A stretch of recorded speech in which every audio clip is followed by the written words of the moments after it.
Hello everybody and welcome to my YouTube channel. If you're new here, hi, I'm Tierney. If you're not new here, thank you so much for coming back. This video is the second part of my having a baby sort of story experience. In the last video, I sort of spoke about my pregnancy. So if you haven't watched that video, I suggest you maybe watch that video first and then come back here.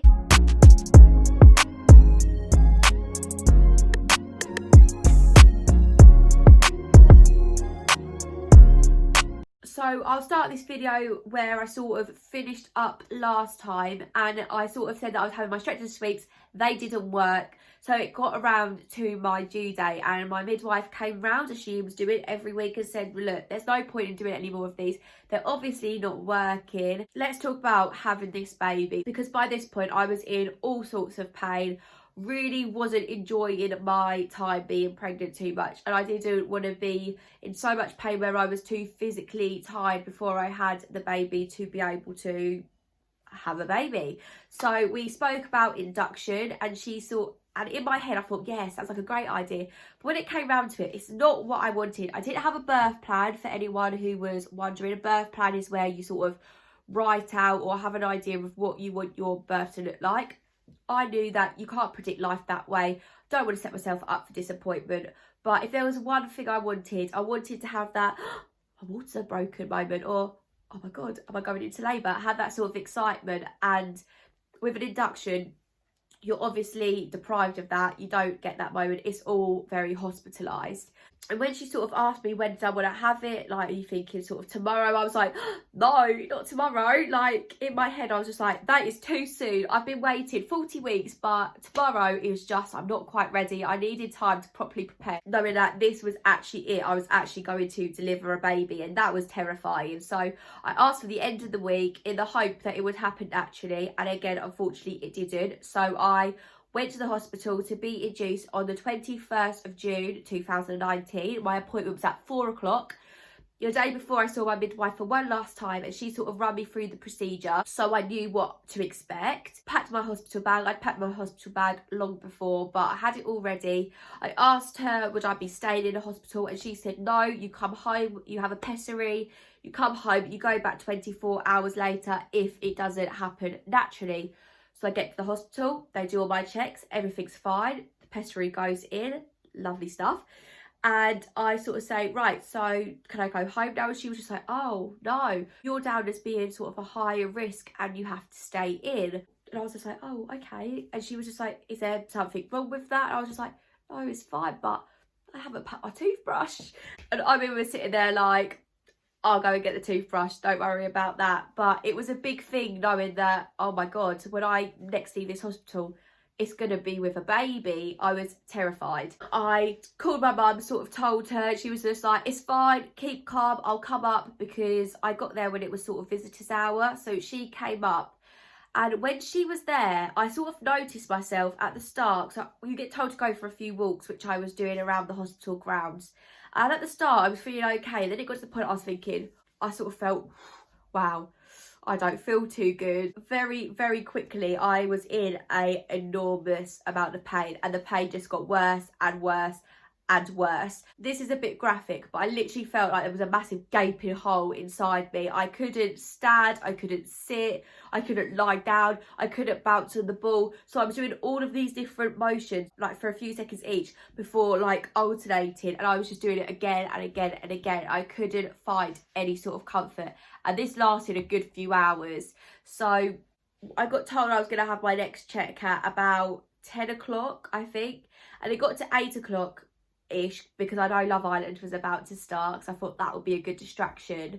And it got to the point where I was thinking, I am feeling all kinds of ways, and I was looking to the window thinking, it could be my only way out of this pain right now. Dramatic, I know, but it was not great. So they strapped me up to the machine again. And for those who don't know, when you're in active labour, you're looking for contractions, obviously, and you're looking for 4 every 10 minutes. So when you're having 4 every 10 minutes at home, that's when you know it's time to go to the hospital because you're having a baby. Well, I'm strapped up and they check it and they come over, and it turns out I was having 6 contractions every 10 minutes. So more than what you would expect in active labour. So they thought, oh, you've made loads of progress, all's good, let's give you another examine. And I was, drum roll please, 1.5 centimetres. And I was absolutely devastated. I remember at this point, like, I couldn't cry because I was in too much pain to cry. I was sort of thinking, I can't do this. I mean, I cannot do this. And it wasn't that I was just being really dramatic and my pain threshold wasn't good. I was just having too many contractions to be able to deal with the pain. And they were too many, so they weren't long enough. And I wasn't having enough time to dilate.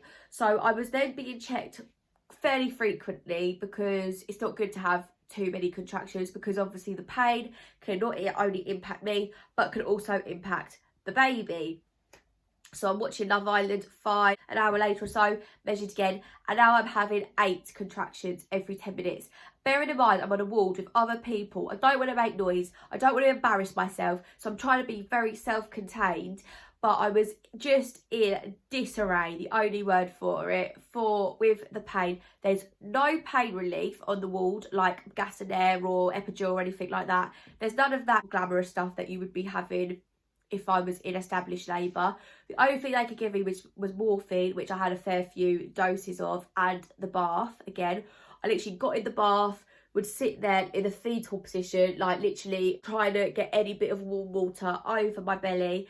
Then when I'd get cold, which was pretty soon because the bath is tiny, like, I don't get it, it's a maternity ward, the bath's really small, and I'd get out and then I'd sort of hover around for a minute again and then get straight back in the bath and do the process again. And then at around 2 o'clock I'd finally sort of drifted off to some sort of sleep. The pain had just completely washed me out and I'd managed to get to sleep. And what do I get? Tierney, can we take your readings again? I was literally like, no, I literally had just gone to sleep. They've put me on. I was in a really uncomfortable position. I ended up banging on the bell and being like, please, had you not taken enough at this point? I'm so uncomfortable. Can I please just try and go to sleep? I also want to add at this point, because I forgot to say, that I was actually told by the doctor that I had to take the pessary out and we would have to start again in the morning. We sort of had a conversation that we would probably break my waters in the morning, and then there's only a limited amount of time for, you know, a natural progression to happen before they have to start talking about a cesarean, because Ronnie's heart rate had started to drop. So at this point I was just feeling every kind of emotion, but discomfort was the most prominent one.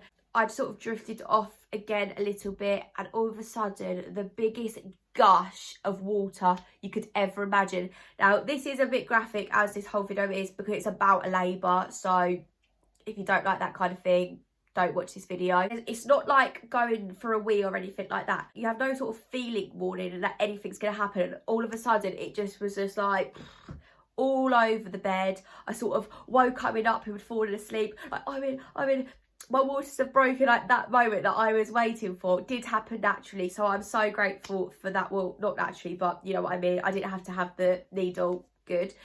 Bang on my thing, tell them my waters are broken, and then they come and just like, it might be bath water, and I was just like, there's no way that amount of bath water could be stored inside me. And I was so excited. When she actually came to have a proper inspection, like, it was very clear that it was definitely my waters. She gave me another examine and I was at 5 centimetres, so I made a massive progress. Life was amazing. I was so excited. They'd run down the birth ward and they had a room getting ready for me. Call my mum and dad, tell them my waters have broken. They are so excited, and my mum makes herself coffee, comes up to the hospital because she was going to be my second birthing partner. I sent Owen home because my shorts were wet and I wanted a pair of shorts. I don't know what I was thinking. Obviously, you don't wear shorts when you're having a baby. The shorts were an absolute waste, a waste of a trip. He should have just stayed with me, but I sent him. For a time reference, this was about 5 o'clock in the morning.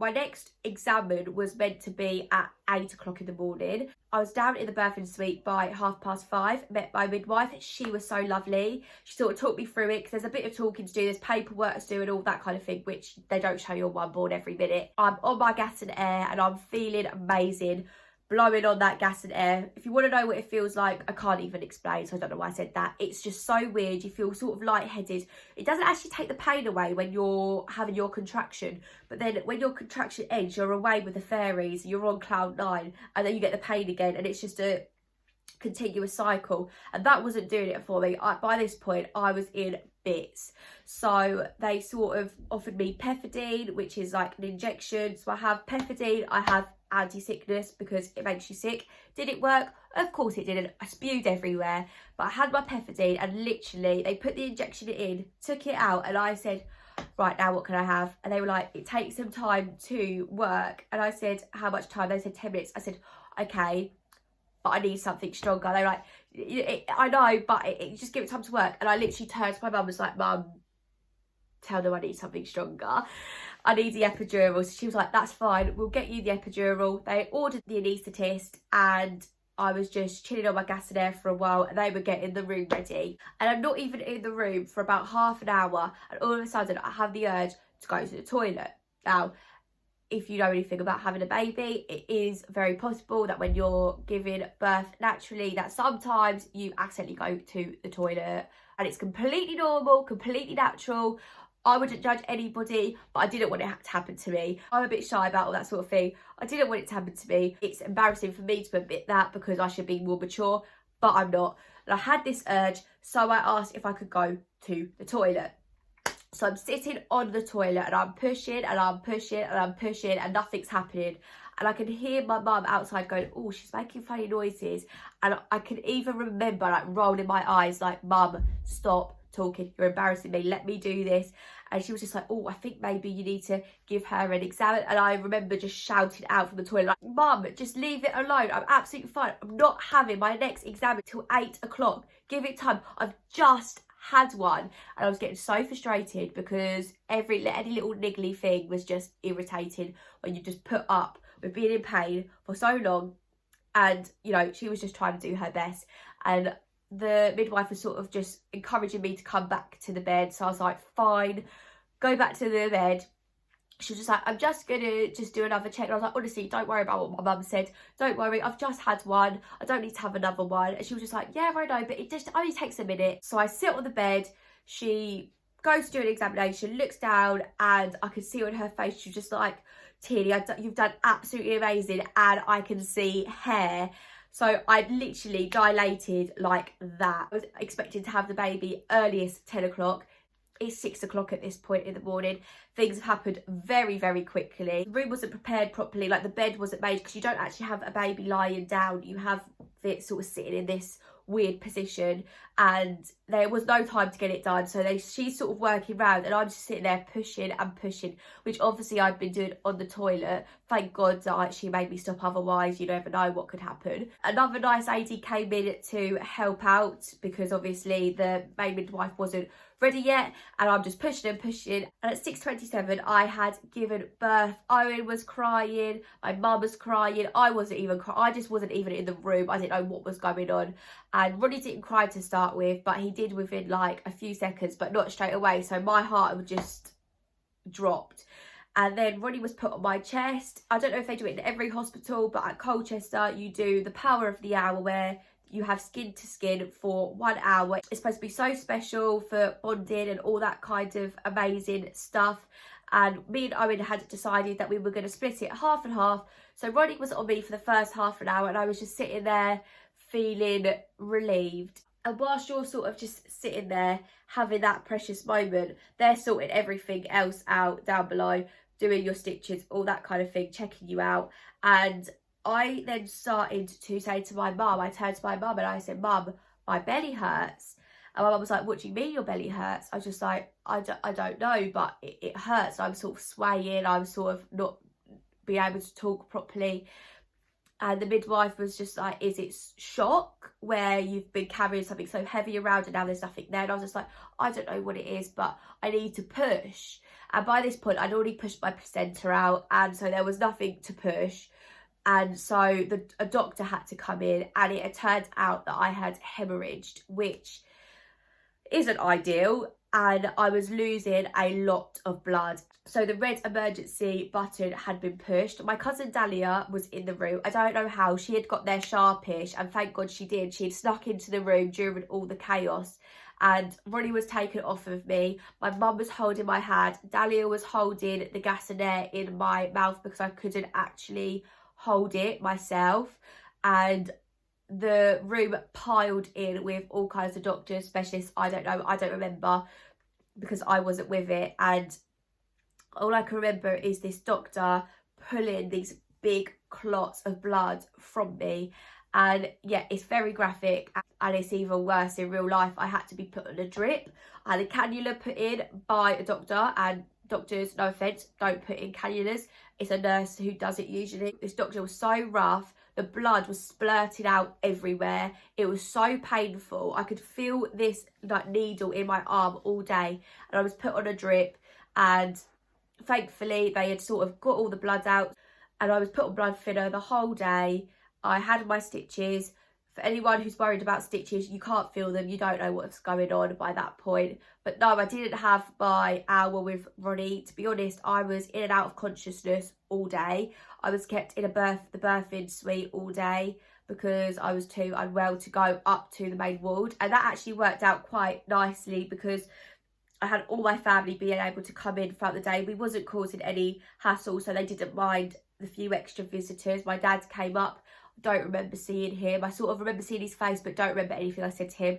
His mum come up again, don't really remember it. I don't really remember any of the day. And at the start, I found that quite difficult to deal with because, you know, it's supposed to be the most magical day of your life, and it's a day that I literally don't remember. But by the middle of the day-ish, it turned out I didn't need to have a blood transfusion. I needed a blood count of 100 and I had 101. So, you know, it's a positive, but at the same time, I was left feeling pretty weak for sure. I didn't feel human. At one point, I wanted to sit myself up, and I tried. I remember literally doing this, and I literally moved nothing, but I was just like, oh my God, I couldn't even move.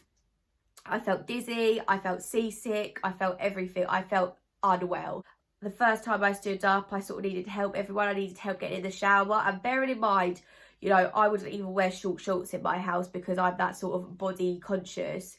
I was having help into the shower. Like, it took a day for me to be able to stand, and I needed help doing things. I sort of noticed halfway throughout the day that there was so much blood. There was lying on wet sheets of blood, and I had to have them changed frequently because it was irritating. But I didn't actually have the strength to be able to move my body. But we move on. And to be honest, looking back on the day, I thought it was an amazing day. I was so positive. I'm so happy. I was over the moon. I had my little boy. I still had quite a lot of them painkillers and those drugs in my system that I wasn't really with it. And it wasn't till the next day where I was in a hospital the whole day. Ronnie was a dream on the first night. Maybe slept the whole night through. I woke up once to feed him. I was able to feed straight away. I had no problem with latching. And I just looked back on the whole experience as really positive. But then it wasn't till the next day where I was about to go home where they just have to give you a quick check over just to make sure that your stitches were healing nicely. And the midwife had sort of said, oh, we need to get a doctor. And with those words, I can't explain it. It's like something from a film. All of a sudden, like, I saw flashing images of the whole day come back to me, like the blood splaying out my arm, the big thick clots, the bloody sheets, the siren going off, all the people filling in the room. There's no feeling like it, and I burst into tears. I couldn't speak. I couldn't do anything. I was shaking because I just don't know what I thought. I sort of supposed that I thought something wasn't okay and I was going to have to go back into a room. And I'd obviously sort of pushed it to one side, hadn't thought about it. But when I was faced with the realisation that I might have to go back, I was not okay. And I had the midwife to have to sit with me and sort of calm me down. I mean, had to sort of take Ronnie and calm me down. And for a few weeks, I wasn't okay mentally with what had happened. I absolutely adored Ronnie. I was getting on with, you know, motherhood. But that side of things, I wasn't actually that good for a few weeks, but I'm fine now. But again, that's not what this video is about. That's for the next one. So I will end this video here. I hope you enjoyed. If you did, please like, please leave me a comment below. If you've got any questions or you've got any video ideas, let me know. And also subscribe so you can see the next part. And just for more content from me, I'll have a few makeup videos coming soon. There's nothing more to say. So until next time, keep well, and I'll catch you in the next one. Bye.